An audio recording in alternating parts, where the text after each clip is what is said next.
Hi, everybody, and welcome to Devotions today at the beginning of this new week.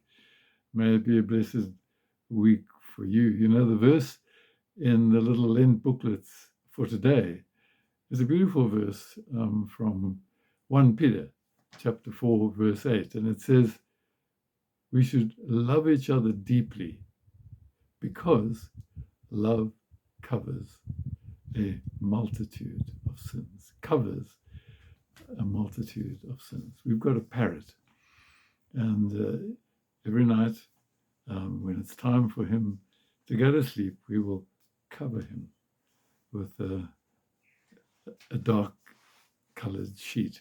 And this makes him feel secure and safe in his little nest.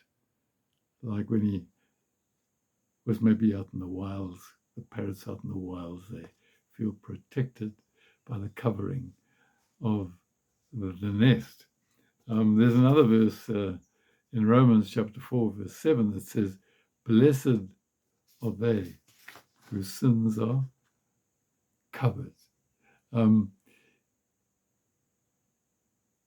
the Roman Catholic Church, if you go and confess your sins to the priest in the confessional, he is under oath to cover that sin and never to reveal it to anyone. We've seen some good movies where somebody who's committed a very serious crime confesses it to a priest and he's not allowed to tell. He's in a crisis of conscience. And we have a responsibility not to condone sin, but to love one another enough to cover sin.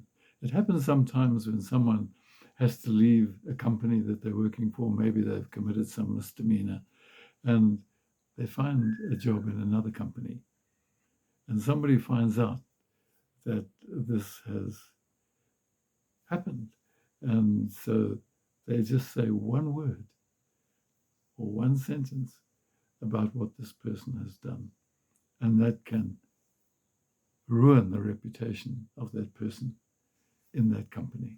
I know when I was a school chaplain, if a boy from another school came because he'd been expelled from that school for something that he'd done wrong,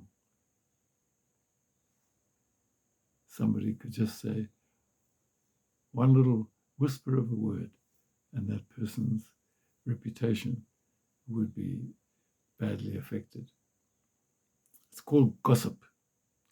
And we enjoy being the center of attention sometimes by uncovering the sins of other people. And we take delight in it. It happens in the newspapers, it happens on TV, it happens on YouTube and all the rest of it, and on social media all the time.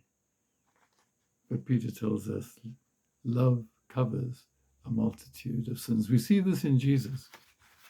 Even for those who are crucifying him, he wanted their sins to be covered, not to be ignored, but to be dealt with in the right way. Father, forgive them.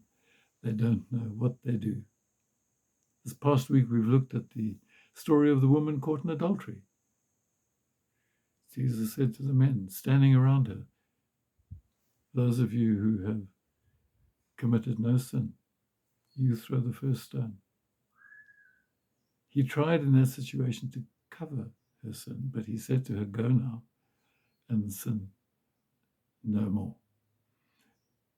Paul writes when he records the qualities of love in that beautiful chapter of 1 Corinthians 13, he says, love keeps no record of wrongs.